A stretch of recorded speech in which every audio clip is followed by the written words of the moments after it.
guys, this is Meenakshi here and welcome to your Amuse class। और I hope आपको previous video पसंद आई होगी और आपके एग्ज़ाम्स में बहुत यूज़फुल रही होगी।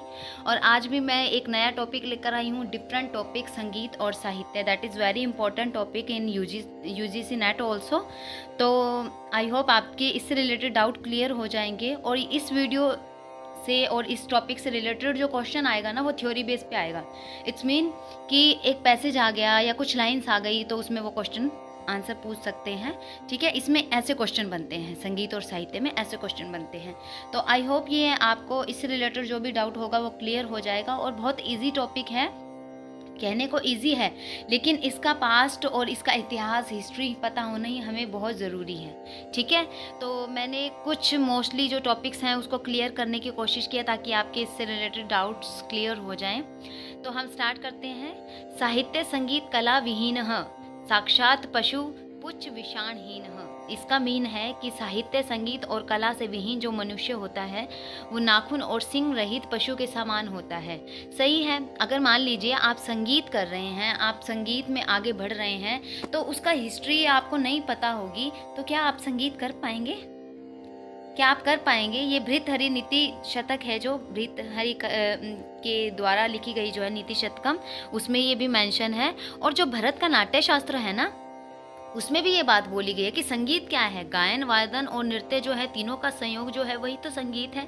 और हिंदी के, संस्कृत के जो भी ज्ञाता है वो इंसाइक्लोपीडिया में भी उन्होंने यही बात बोली है। ठीक है, अगर साहित्य और संगीत को हमें समझना है ना तो उसको एक चीज़ माननी पड़ेगी, उसको एक तत्व के अंदर लाना होगा। अगर हम अलग अलग लेंगे तो हम कभी भी संगीत और साहित्य को नहीं समझ पाएंगे। मेरा कहने का मतलब ये है कि आपको संगीत और साहित्य को एक साथ मानकर चलेंगे तो बहुत इजीली समझ पाएंगे। और पर्यावरण चिकित्सा में और मनुष्य के लिए ये बहुत इम्पोर्टेंट है, कहीं ना कहीं एक मेन रोल जो है ये प्ले करता है। संगीत और साहित्य को समझने के लिए भरत मुनि के नाट्य शास्त्र में संगीत शास्त्र और काव्य शास्त्र की सूक्ष्म पकड़ की ज़रूरत है।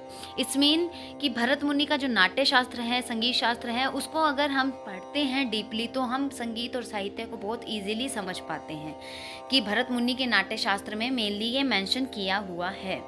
जहाँ इतिहास अपनी परंपरा से, इतिहास को परंपरा से जानते हैं, राजा की वंशावली जो होती है उनसे हम उनका पास्ट जानते हैं, काव्य शास्त्र से उनके संप्रदाय जानते हैं। और संगीत कैसे जानते हैं? उनके घरानों से हम संगीत की पहचान करते हैं। वैसे ही संगीत और साहित्य को समझना है तो इनके विधानों को एक जगह पर केंद्रित करना होगा, उसको केंद्र मानकर उन दोनों को समझने का हमें प्रयास करना होगा। जब तक हमें किसी के इतिहास को नहीं समझेंगे हम उस चीज़ के बारे में समझ ही नहीं पाएंगे। अगर संगीत आप मानते हैं कि संगीत आप प्रेजेंट कर रहे हैं, संगीत कैसे बना, संगीत के पीछे साहित्य छुपा हुआ है। अगर साहित्य नहीं होगा तो संगीत नहीं होगा, संगीत नहीं होगा तो साहित्य नहीं होगा। संगीत और साहित्य दोनों ही मनुष्य के लिए अनिवार्य हैं। ठीक है, इन दोनों का मेल जो है ना इंसान को एक अच्छी मूर्त, सांगीतिक मूर्त प्राप्त करवाता है। तो स्वरों का ज्ञान प्राप्त करने के लिए वर्तमान में अनेक शास्त्रों के जो शास्त्रज्ञ हैं उनके द्वारा लिखित जो ग्रंथ हैं हम उनको पढ़ते हैं। संगीत हम कैसे जानते हैं संगीत को, संगीत के पास्ट को हम कैसे जानते हैं? हम जो भी लिखे हुए ग्रंथ हैं, सबके लिखे हुए, जितने भी इतिहासकार हैं उनके लिखे हुए ग्रंथ जो हैं, संगीत शास्त्री हैं, उन सबको हम पढ़ते हैं। वैसे रस को प्राप्त करने के लिए हम क्या करेंगे? साहित्य के बारे में पूरी जानकारी रखने की पूरी कोशिश करेंगे। ठीक है, इसी तरीके से अगर संगीत को हमें जानना है तो उसके साहित्य को जानना बहुत ज़रूरी है। अगर साहित्य की नॉलेज हमें नहीं होगी तो हम संगीत भी अच्छे से प्रेजेंट नहीं कर पाएंगे। ठीक है, तो आप इसे एक बात अच्छे से समझिए कि संगीत और साहित्य आपस में बहुत जुड़े हुए हैं, इनको अलग ना समझें। ठीक है, जैसे मान लीजिए गीत, गज़ल और भजन है, ठीक है, काफ़ी प्रचलन में है आज वर्तमान में। तो इसका सबसे बड़ा योगदान क्या है? शब्द रचना। ठीक है, शब्द रचनाएं इनकी पहचान है जो कि साहित्यिक ज्ञान से प्राप्त होती है। हम इनको कंपोज कैसे कर सकते हैं, हम कैसे लिख सकते हैं? जो बड़े बड़े कवि हैं, वो सब राइटर्स हैं, वो कैसे लिखते हैं? उनको साहित्यिक कहीं ना कहीं नॉलेज है, शब्दों की नॉलेज है, तभी तो वो उस क्रिएशन को, उस रचना को वो बना पा रहे हैं। अगर उनको साहित्यिक नॉलेज नहीं होगी, स्वरों, उनको शब्दों का मतलब नहीं पता होगा, क्या वो रचना किसी भी चीज़ को कंपोज कर पाएंगे? अगर शब्द रचना अच्छी होगी, सौंदर्यपूर्ण होगी, प्रभावशाली होगी, तभी तो वो रचना भी तो खुद ब खुद आकर्षक बनेगी। एग्जाम्पल ले लेते हैं, जैसे संगीत और साहित्य हैं, ठीक है, दोनों के मेल से गायन शैली बनी। जैसे गजल को ले लिया, ठीक है, और इस गायन शैली में गायन के साथ साथ ही इसका साहित्यिक पक्ष भी बेहद मजबूत होता है। आपने देखा होगा, जैसे गजल सम्राट हैं मेहंदी हसन खान साहब, ठीक है, और आप उनको ले लीजिए, बड़े गुलाम अली साहब को ले लीजिए, ठीक है। तो ये जब गज़ल प्रेजेंट करते हैं, कभी आपने नोटिस किया है कि उनके गज़ल के जो वर्ड्स हैं कई बार हमें समझ में नहीं आते, उर्दू के ट्रांसलेट किया हुआ होता है, लेकिन उन उर्दू के वर्ड को भी जब तक हम उसके अर्थ को नहीं जानेंगे ना, तो उसके भाव को भी समझना मुश्किल होगा, ठीक है। तो उन शब्दों के अंदर भाव छुपे हुए हैं, और उन भावों को जब हम जान लेंगे तभी तो हम संगीत आगे सामने प्रेजेंट कर पाएंगे। तो संगीत में गायन के साथ साथ ही साहित्यिक पक्ष को समझना बहुत ज़रूरी है, ठीक है। अगर गज़ल को गाना है तो उसके भाव को समझना जरूरी है, और भाव को हम कैसे समझेंगे, जब हमें शब्द का मतलब पता होगा। अगर हमें शब्द का मतलब ही नहीं पता, उसका मीन ही नहीं पता, तो भाव कैसे जागृत होंगे।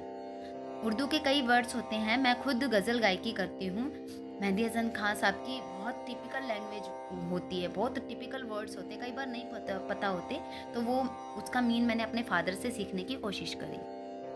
किसी भी कला का अपना एक साहित्यिक पक्ष होता है, ये एकदम सही बात है, जिसे समझना भी बहुत ज़रूरी है, ये भी राइट है।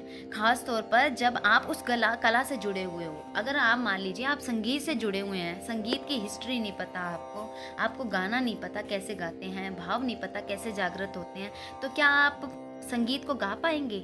क्या खाली एक गुनगुनाना ही संगीत है?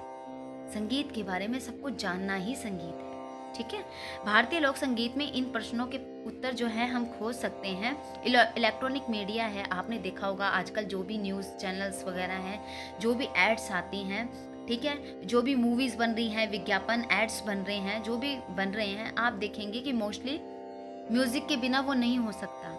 अगर हमें कोई डेंजर चीज़ शो करनी है तो डेंजर म्यूज़िक होगा, सॉफ्ट चीज़ शो करनी है तो सॉफ्ट म्यूज़िक होगा। हर हमारी एड के पीछे, मूवीज़ के पीछे म्यूज़िक छुपा हुआ है। अगर म्यूज़िक नहीं होगा तो ये विज्ञापन, मूवीज़, ये किसी भी काम की नहीं रहेंगी, ठीक है। स्थापत्य, मूर्ति कला, मिथक, पुराण और इतिहास को संगीत और साहित्य की पकड़ के बिना समझ पाना कठिन है। ये बात एकदम सही है। स्थापत्य कला है, जैसे मूर्ति कला है, मूर्ति कला भी हमने कैसे सीखी, हमने उसकी हिस्ट्री में चले गए। आपने देखा होगा कि सिंधु सभ्यता में और भी दूसरी सभ्यताएं हैं, उनमें खुदाई के दौरान बहुत मूर्तियां मिली, बहुत कुछ खजाने मिले, तो उससे हमें क्या पता चला, उससे हमें उसके इतिहास के बारे में पता चला। वैसे ही मूर्ति कला, मिथक, पुराण जो है, इनसे हमें इतिहास का पता चलता है, ठीक है।